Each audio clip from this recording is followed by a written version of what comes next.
Hi, and welcome to Professor Kev Show. I got my friend Ananya with us from Empower Her. Good afternoon, my friend. I guess it's good morning where you are, so good morning. Thank you. Good morning. And I'm so glad to be here talking to you today about Empower Her.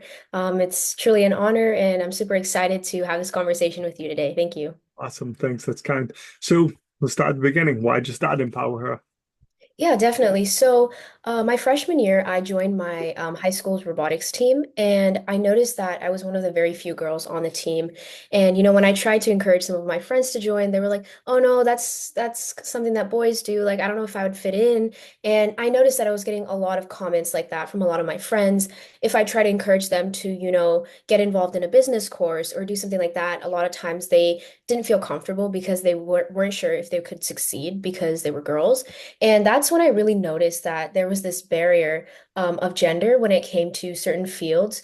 And I got together with my team and we kind of started this organization as a means of deconstructing this barrier and providing resources to female students to encourage them to pursue the fields of business, medicine, and AI. So our organization is a bit different because we kind of sat down and we talked and we identified three main fields that we felt lacked female representation. So that was business, medicine, and AI.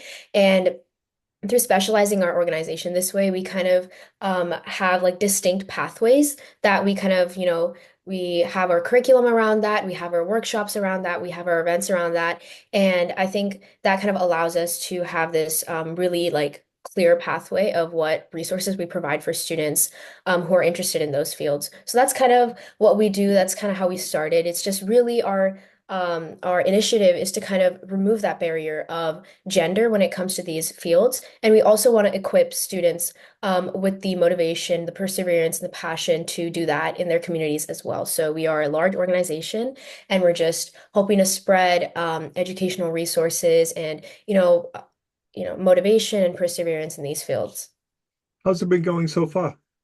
It's been going pretty good, yeah. So we've been getting some chapters up and running across the country, and we have some in other countries as well. So it's a really great development because now we're able to, share our resources with people across the world, and we can build this like community that we really like envisioned when we started the organization.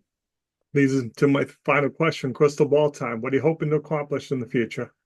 Yeah, definitely. So we have a few plans for the future, and that's definitely, to continue expanding and really get our resources out there for people that don't have access to education around these fields. So right now we are actually in partnership with some organizations in Kenya and Uganda. So we're working with some teachers in Uganda to integrate our curriculum with theirs and come up with a media like digital literacy type of course that students there can take because they don't have access to these types of resources. So our initiative is really just pushing out these resources to whoever like doesn't have access, and like that way we hope to kind of foster this collaborative community of people and like female students who are really passionate about learning these things. And another thing we want to work on is some policy in the future. So me and my team are right now we are kind of figuring out how we can like push for some policy, like through lobbying efforts, through spreading awareness, through campaigns, because we feel that, kind of going in that direction also leads to a lot of change. And one big event that we really are looking towards is hosting an expo night. And this would feature a lot of female entrepreneurs and industry professionals. And we really hope to have this really huge event that a lot of students can attend and really get inspired and motivated by all these female leaders in the profession. So these are some things that we're looking towards in the future. What's the best way for people to reach out to you? How can they learn more then, my friend? Yeah, definitely. So we have an Instagram, and on our Instagram, you can find our website and everything. So it's called Empower Her, and then it's an underscore, and then it's NONPROF, so non-prof. So that's our Instagram. And if you reach out to our Instagram, you can send us DMs. You can look at our website. We always post our opportunities on our Instagram. So if we're looking for any officers or if we have an event that we're hosting, you can always find everything on there. So that's our go-to. So yeah, that's the best way to reach us. Awesome. I appreciate you taking a few minutes to call into the show. And as always, thanks for being my friend. Yeah, thank you so much, Professor Kev. It was great talking to you. Great.